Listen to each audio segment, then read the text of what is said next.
Bakit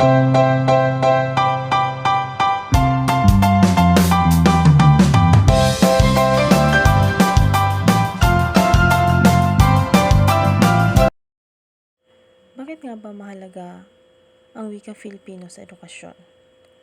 Malinaw na ang wika ay isang mahalagang kasangkapan na ginagamit upang maiparating ang mga nasasaloob na ideya at damdamin ng isang tao.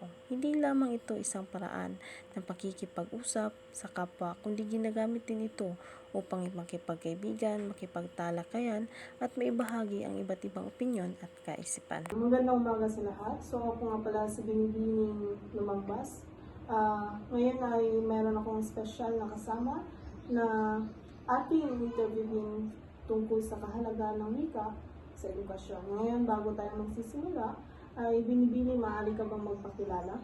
Magandang umaga sa inyong lahat. Ako nga pala si Farida El Bustamante, nag-aaral sa Waan National High School, grade 11 student. So ngayon, sisimulan ko ang mga ilang katanungan tungkol sa kahalagahan ng wikang Filipino sa edukasyon. Tanungan, para sa iyo bilang isang mag-aaral, gaano kahalaga ang wikang Filipino sa edukasyon? Maraming salamat. Para sa akin, ang wikang Filipino ay mahalaga sa edukasyon dahil ito ay nagbibigay ng pagkakataon sa aming mag-aaral na maunawaan at maipahayag ang aming damdamin. Ito rin ay may malaking papel sa pagpapalawak ng kaalaman sa ating kultura.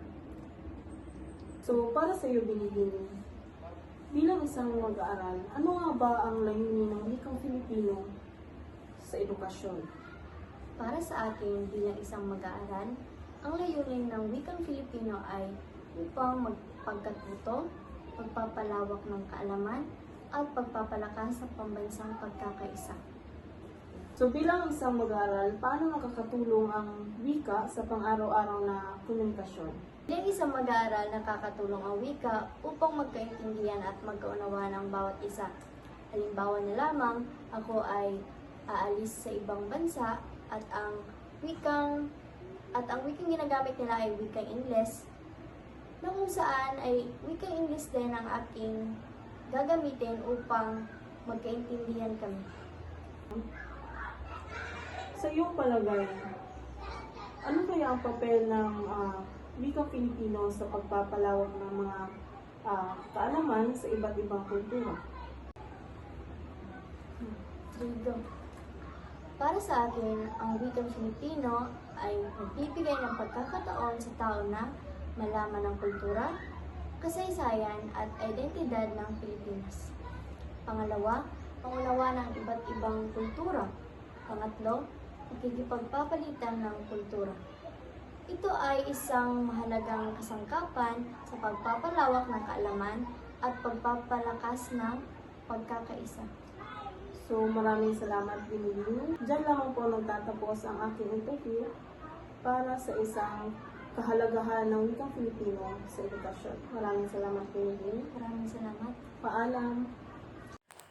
Ayon kay Binibining Farida Bustamante, ayon sa kanya na ang kahalagahan ng wikang Filipino sa edukasyon ay hindi lamang dahil sa pakikipagkomunikasyon natin sa ibang tao, kundi nagiging gabay din natin ito sa pag-aaral at nagkakaroon tayo ng aral sa mga araw-araw na ginagampanan natin bilang isang mag-aaral.